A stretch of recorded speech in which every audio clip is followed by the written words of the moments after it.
how to set music share to share devices with everyone or contacts only on the Samsung Galaxy S25 series. First, tap on the home button to return back to the home screen. And from the home screen, swipe down at the top to open up quick settings. In here, tap on the settings icon. Next, we go down and tap on connections.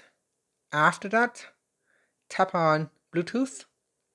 In Bluetooth, you want to tap on the more button at the top and then tap on advanced settings. Next, tap on music share, tap on the left hand side panel.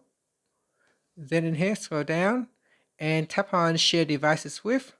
From the pop-up, you can choose to share your music speakers or headphones to contacts only or to everyone. And that's it. So select one of the available options. And after that, tap on the back key or tap on the home button to return back to the home screen. Thank you for watching this video. Please like and subscribe to my channel for more videos.